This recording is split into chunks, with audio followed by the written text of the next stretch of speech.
All right, so he basically told me that the deputy that handles this extraditions and prisoner transportations, this person doesn't mess around. Everything needs to be right. You're gonna start signing off your name as well as the captain will also sign off on it too. Like I was doing something that was so wrong that they were, scolding me and telling me like this paperwork needs to be right. Like the paperwork was right. There wasn't anything wrong with the paperwork. You just didn't like how I had the format. And the format that I had tweaked it from the person showing me what I had to do from before. I had tweaked all of that. But he didn't like my format, which was fine. He's the captain. I have no problem with that. But, there's a way you can talk to people. There's a way you can treat people. And they didn't give me that way. They just came at me and came after me and questioned me when they thought that I was doing something wrong. They didn't say, Hunky, do this like this. They just said, how did you get that? Like, I got it from, then I had to, they questioned me and then I had to explain how I got what I got. It was so childish. It was so stressful. And it was so, it stressed me out to the point when I would leave there, I would get these headaches. I never got headaches before. These men basically showed me that they're the boss, which I already knew that they were the boss. Showed me that we are not anything other than coworker, which I didn't want anything other than coworker. It was stressful. It was scary. And I never had this kind of work engagement with my supervisors before. But in the end, I did have this type of engagement with these two people. And like I said, that lieutenant was my lieutenant for a while. He was he cool? I don't know. Maybe at one point he was cool when, we used to, it would be a bunch of us, we would go out and we would have a couple, drinks and then everybody would, disperse. Was he cool then? I don't know. He was a lot better than what he was doing to me here. Why he did this? Why this captain acted like this? I don't know. I know that they were in that, like I said, they were in that group of the people that I really didn't have any dealings with other than if I had to pass something off to them, work related. Other than that, I didn't have anything to do with them. They didn't have anything to do with me. And I was fine with that. But don't begrudge me because I'm not trying to be in your group. Like, don't treat me like, because I don't want to be a part of your group and you guys don't want to let me in to be a part of your group. Like, don't be mad at me. Like, what? Anyway, this was this dumb shit that I had to deal with on a daily. I didn't know how to decipher it, and I didn't know how to deal with it on most days. I dealt with it because, this is where I worked. I tried to get out of that place. I put in transfers. I did get approved, and then I rescinded it because I felt like, oh my God, I'm going to have to travel from here all the way here. And I was like, that's not going to work for, my life right now. Like, I had a young kid.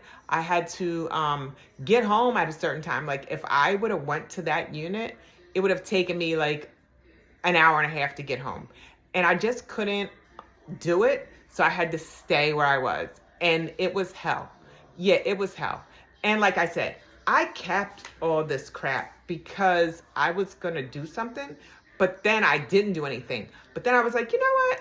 I'm going to start, I'm going to start a hunker down channel. I'm going to start bringing up what happens and how, like, I don't even know how it got where it got, but it did. It got here. You know, it did. It got here.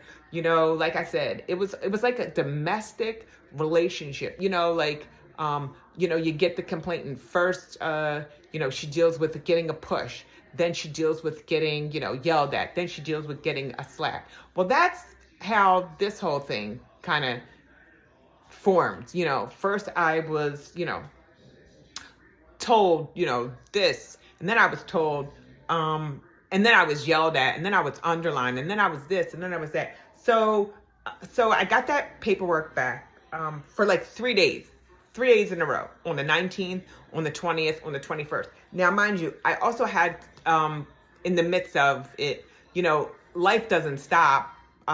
Things still going on in the detective bureau. Like, I still got other stuff to do. And then there was an extradition. Now we have an extradition, not a transportation. And I'm saying that because my other video, the captain, you know, crossed out the word extradition and made it, crossed out the word transportation and made it an extradition when that was a transportation. Anyway, I'm going backwards.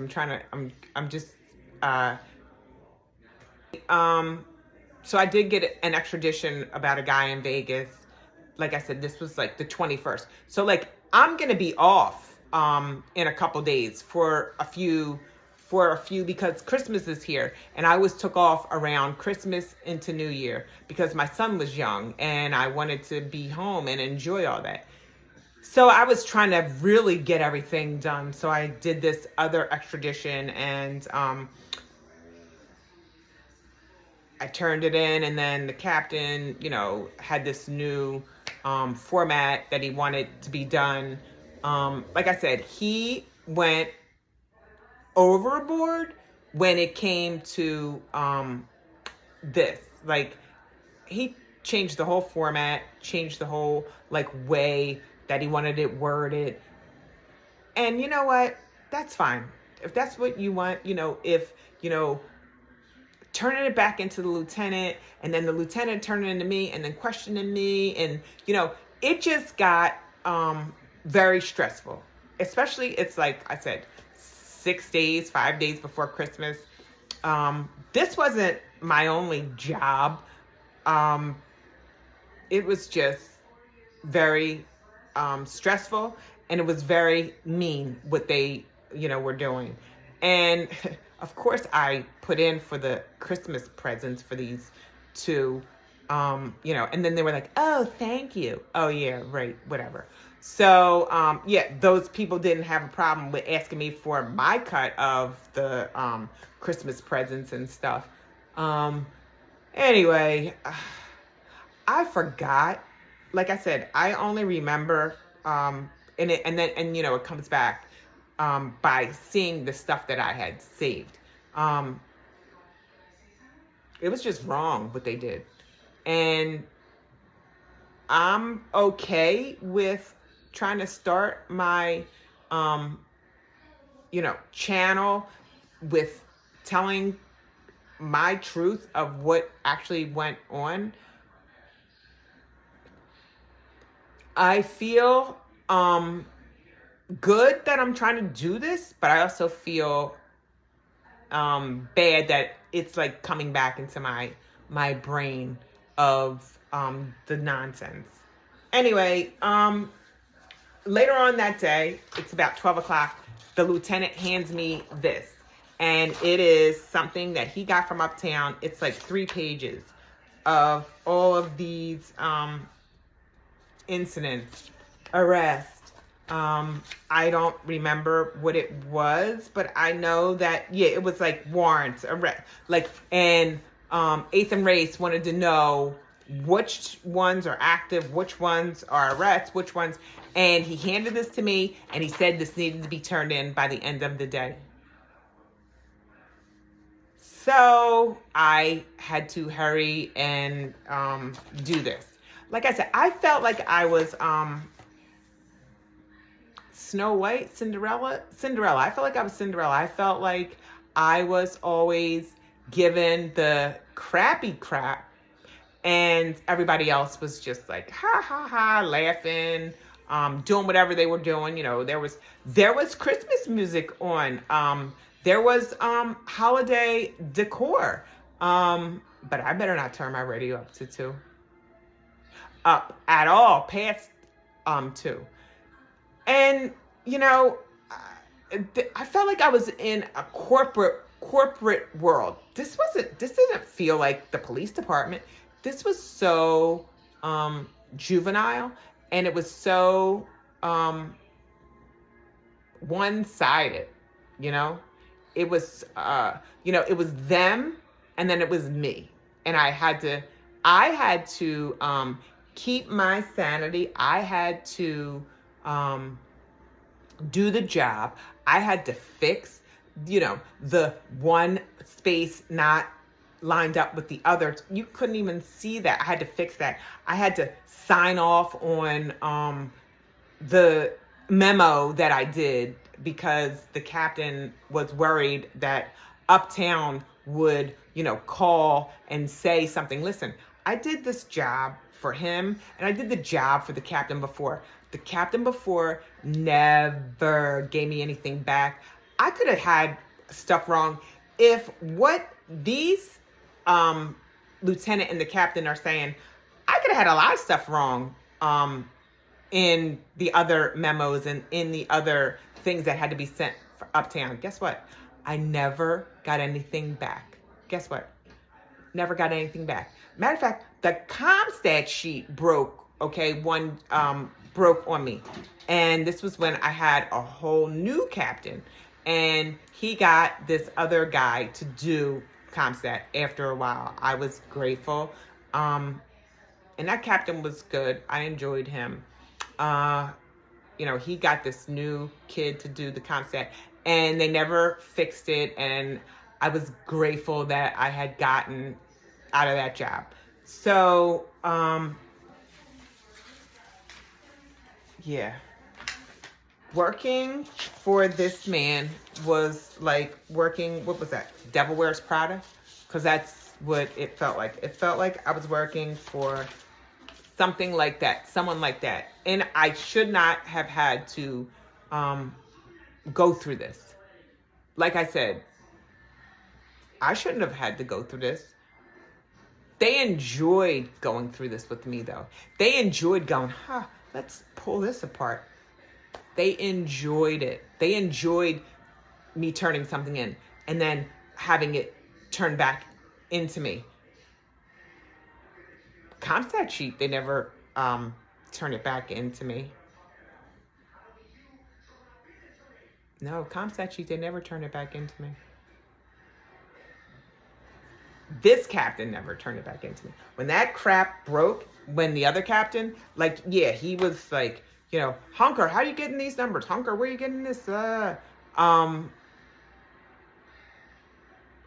grateful to be gone from that job.